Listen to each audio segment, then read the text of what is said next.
go. Okay. You guys go ahead and take a seat. Yes, okay. So moving this way. I'll sit. I get some dual wield my microphone. Dual wield, I love that. Alright. We all, yeah, there we go. Make sure our mics are on. Nice. I literally almost tripped and just ate floor just then. I was like, it's true to form, true to character. All right, we have something we have to do as a group to properly start out this panel. We all ready? They told me that they had something ready. It's cringe. have a It's plan totally for cringe. you guys. All right, 3, 2, 1.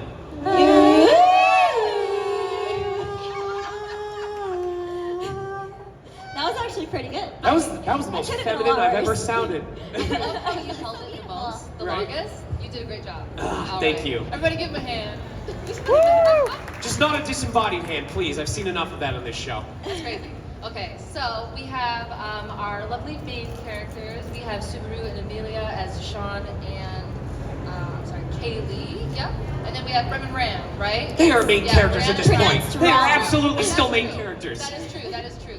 So, the premise of your show is basically an isekai. And for anybody who doesn't know what an isekai is, that is when you go into another world. Yes. All right? In most isekai, they get hit by a physical truck. In this show, the truck is your emotions. There we go. Okay, so for our main character, here we go, Subaru. Yeah. Yeah. So Barasu. this series, just in general, because of you have to die so many times, and you have to try and overcome every time you die. Sure. You come back and you have to try and get stuff done. Sure.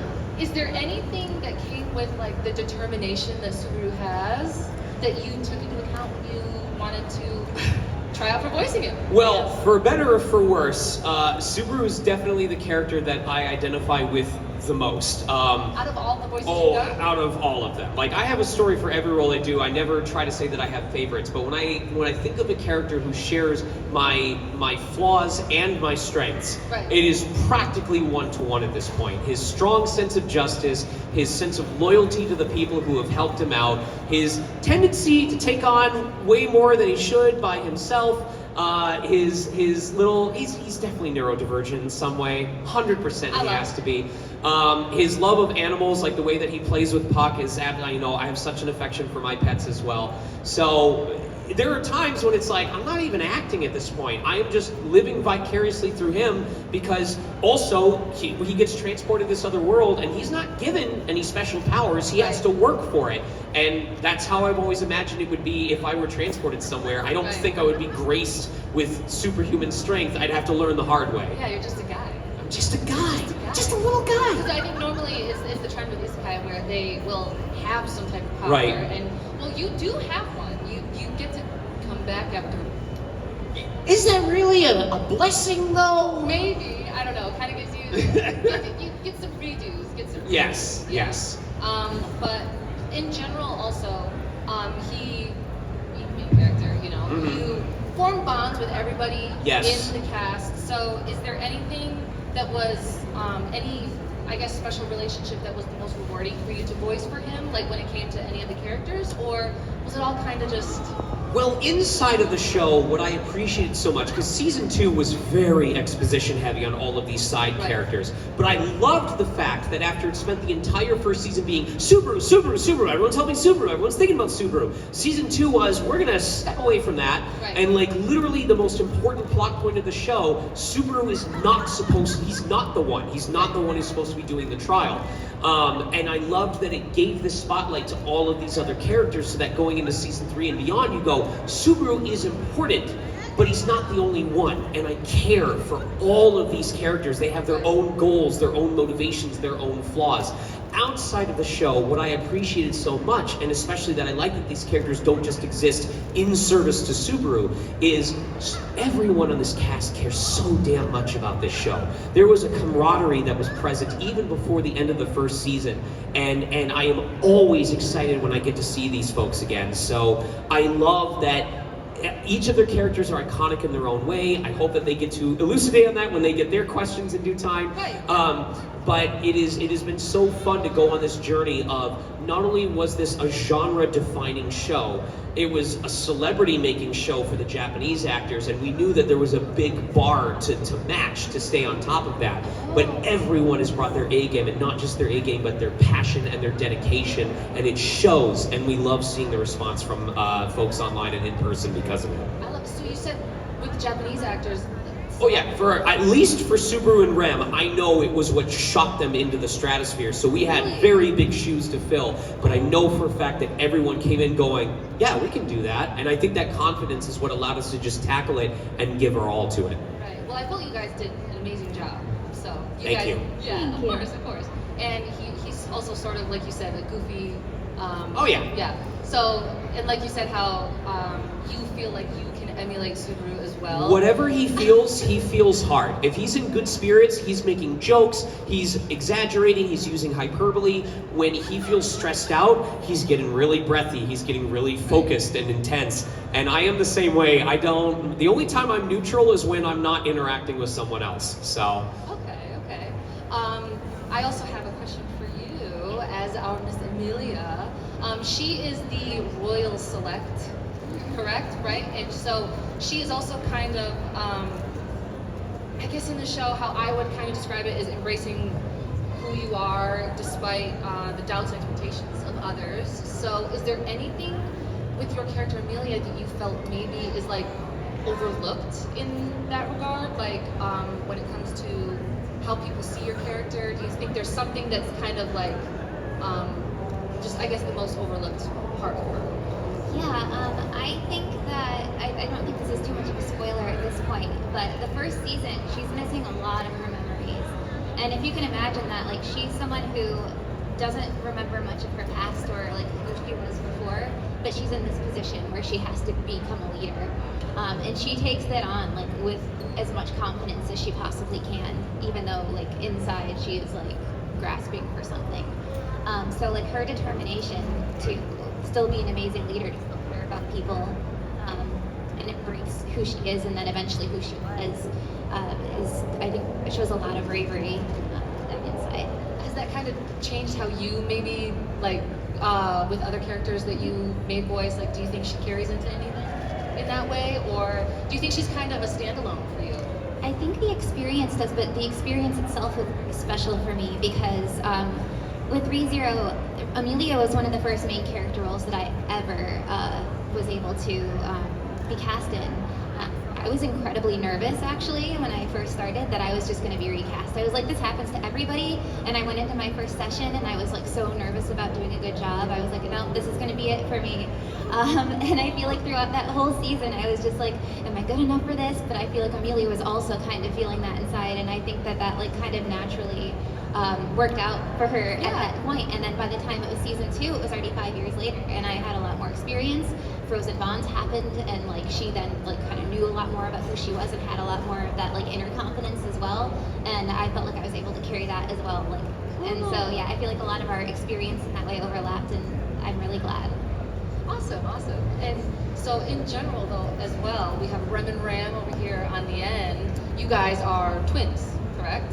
All right. Did you guys, when you were voicing your characters, did you kind of collaborate in terms of how you were gonna have them be people that kind of share the same past, but also were completely different though? Is there anything that you guys did? We didn't. Sure? We're just really close friends in general, so I think it's just. But we didn't like sister energy. We had definitely. But we hadn't gotten super close when we first started ReZero. But to answer your question, basically we just had to kind of lean on the director to like guide us, and we didn't like plan anything, and we didn't when we started we didn't know each other very well. Now we're very close. Also, friends. it was a friendship from the studio. I love that. Yeah, I feel like you guys. I think we met actually officially at like a cast party, not for ReZero, like some other. But and we got really close really fast. But like when we first started, we didn't necessarily plan out how we were going to do things. When we did the lines that are in sync with both of us saying the same thing, whoever recorded first would have to like basically determine the intonation that we were both going to have to match. And it looked like, I think it worked out to where like sometimes it was me and sometimes it was you. I was going to ask, did you guys tend to trade off on who recorded first or second? Yeah, like not purposefully. Right. Just like that's how it worked out with scheduling. It makes such a difference at times because, like, when I come in first to record, I see that I tend to lean into the anime delivery because I don't have someone else to play off of. But if I come in later and everyone else's lines are in, it is so much easier to match the intensity of the current, you know, because if it's just me, then there's a risk that they're like, You're starting it. right, You're right, setting where expectations. they're talking at this normal volume, and then I come in and I'm much louder. But if I can match everyone else's vibe, the scene feels like we were all in the same room. So that's why I was curious of who started No, we it. really just the director guided. Like we just trusted that. We didn't even pre-plan anything. Do you have anything to add? No. I think now that we're on like season 4 too, we know what we can guess kind of what the other person's gonna do if we're the first person. Like we can kind of hear her performance in our head, and that helps a lot too. Is that because like you guys have been doing this for so long? Yeah, and those are long seasons too. Like even though we're only just now on season 4, there's a lot of episodes. And we also did Isekai Quartet, which is like a chibi spin-off where we're playing the same characters. So even in between seasons of ReZero, we've been playing these characters in other media. The girls came into Nikkei, which is another video game that we're all in, and all 3 of our characters from ReZero crossed over into our other game, Nikkei. Yeah, when was my character get to be in Yeah, sorry. And then you can't be a Nikkei. You can't sit with us. Gotta be more caked up first. Yeah, really. Work on your buns.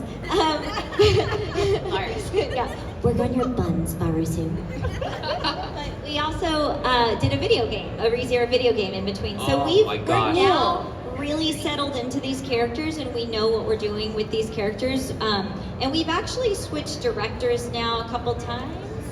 3 times now? Yeah, we had Ezra, we had Chris, Ezra, and now other Chris. In the beginning was, yes. So we've had 3 different directors. They're all amazing, and we've all worked with them on other things too, and they're brilliant directors. But we also do know our characters so well now that like we can tell you like if we feel like this isn't the way that they would say it. Kayli's also writing this season, and Kayli is adapting this season, and Kayli knows how we think of our characters.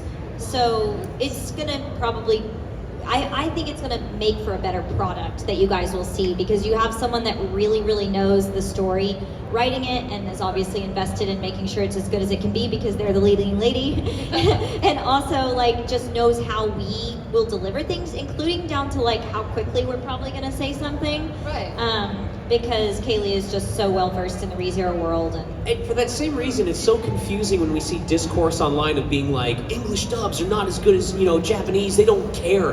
First of all of us woke up at the same time each evening when Adult Swim was done and the George Lopez show came on. We were watching Inuyasha and Sailor Moon and all those other things. Part of why we got into this industry is because we love the medium so much. So I promise you, there is no one beating us harder than ourselves because we want to do justice to this to the show, to these characters. We understand what it's like to be passionate about it because we are the passionate folks who got into it, who wanted to continue that legacy for the next generation. So. And that's awesome to hear because like I do remember waking up almost in like a delirium to the Inuyasha like theme song. It's so funny that exactly. No sound balancing on that ending. I love that. But so you're writing season 4. How did that even come about? How like you weren't writing 1 through 3? No, I did write the OVAs. Okay. And I think a couple odd episodes, but this is the first full season I was asked to write, and I think it was just. So you were asked. Yeah. So Bang Zoom has been doing the dub, and I've done quite a bit of writing work with them in the past, and they just asked if I was available, and thankfully I was. They didn't actually tell me what it was for at first, and I was like, okay. I wish, I'm like, thankfully I didn't say no. Imagine. Really sad. So other projects, what kind of other projects were you doing that kind of like caught their eye, I guess, to get them to ask you? I've done so much for them, but my brain's blanking. I did Rascal. I did some of the Konosuba, a couple of things, but not like the seasons, just a couple of episodes. I've written a lot, my brain's just like, I do a lot of the song adaptation, like all the song adaptation for Bang Zoom is pretty much all me. Okay. Yeah. It's kind of like as soon as you get asked the one, like you have everything in your brain, as soon as you get asked, it all just goes away. So that's. Oh yeah. You did a cover of the first ending of the season, right? I did. I also did Realize. Yeah! I did Realize, and I did Stay Alive. In So like, Amelia's Voice. you sing. That's what actually started on YouTube, like when I was like 12, 13. That's how I got into voice acting originally. That's so cool. All right. Well, I want to go back to the fact that you also have done like the video game. Is there anything different that you guys have to do, or because you say that you now know your characters so well, it really just translates right into the video game as well? You should take this one, Bree. Why? Because you didn't. I took the lead on the last one. See, I just want to make sure I you can spell guys. for time. I want to make sure my sister gets a chance to talk. I can tell you guys are the twins. So they're very Let my sister have this one. Do you need me to stall for like Unless a you minute don't or two? want it. Do I need a what? Do you need me to stall so you can No, go we on? don't need you to talk anymore. No, Okay. we don't. We want the opposite of that. The video game's just really funny. It just leaned into all the humor of it. So like literally Rem is stalker energy for Subaru. It's hilarious. That's all I have to say. More exaggerated versions of the Yeah. character. So we were talking about difference between video games and anime. Yeah, like when it comes to how you voice it, like is there really? It was just funny. Like I Yeah. got to be creepo. Yeah, I think Creepo Rem. we Because probably also did. there's not really a story. There was. as much, or It's just okay. lighthearted. There was, but when we're doing anime, you're very much beholden, obviously, to the lip flaps that are already animated. So, like, even if you have an idea for how a line would sound really good delivered, you can't necessarily do that if it doesn't fit the animation. But with video games, you might have a little bit more freedom.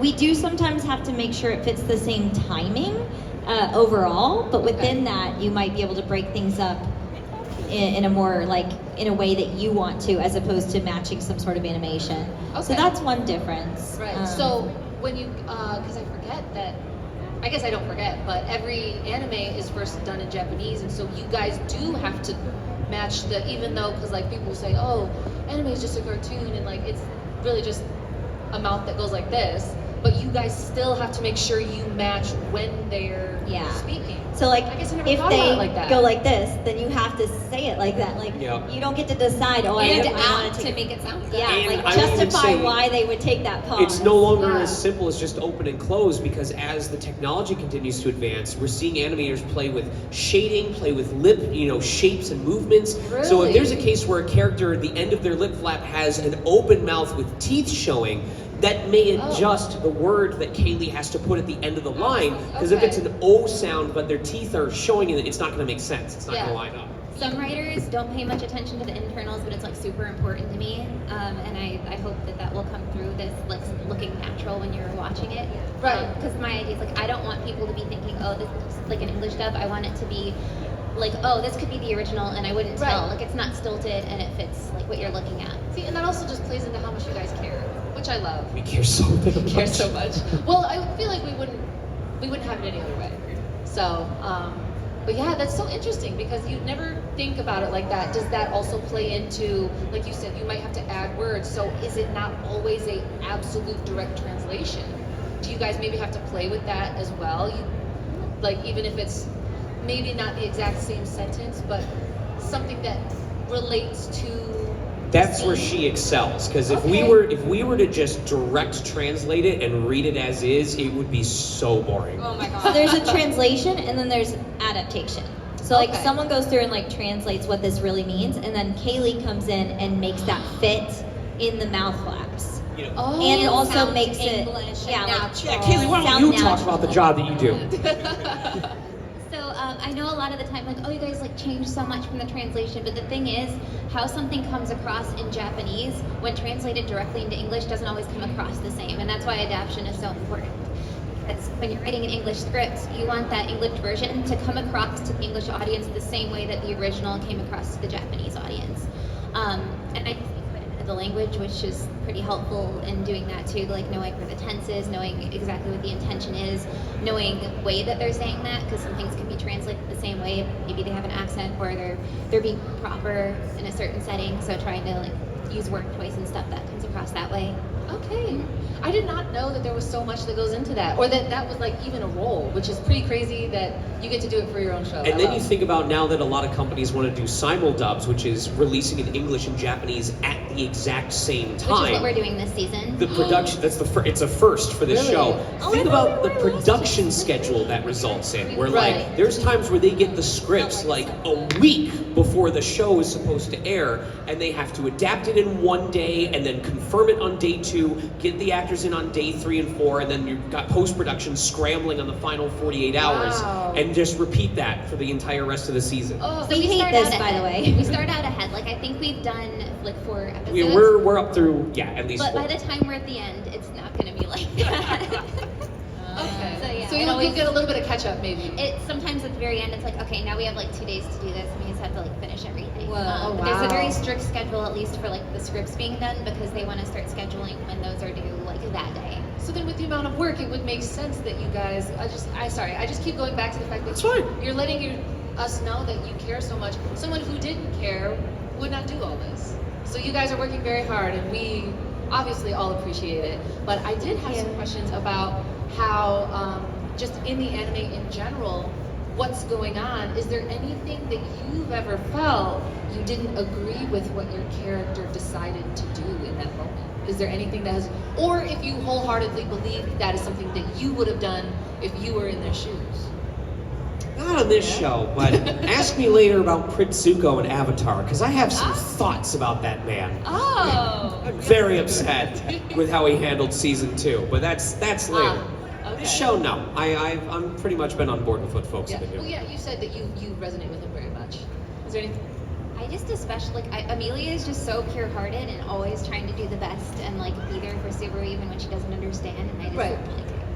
I can't fault anything she does, even if sometimes there's like lack of knowledge about something, because none of the characters know as much as Subaru, and they can't. Right. And so like with her, it's like complete trust.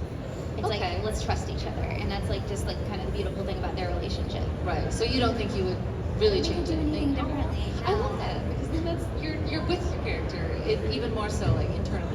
You guys. Is there anything you felt like you wouldn't have done? Confess to Subaru. His front half. That's exactly what I. Yeah, thought does maybe he even you know would a say. job? Yeah. Have you watched the video summary of the if route of if he had left with Rem? There's some, I think the YouTube user is a Kidnut or someone, but they literally, Kidnut. is it a Kidnut? Yeah. So they have all these video summaries of translating and adapting and explaining the storyline of the if side stories. And the Rem one is by far the longest. There's like a 4-part video series on it, and it's the most extensive. You should really check it out sometime because, oh my God, does it go to different places. Wow. I wish they would like eventually do like all the side routes I and know. the Is it- animation. is it Like, like work the- forever?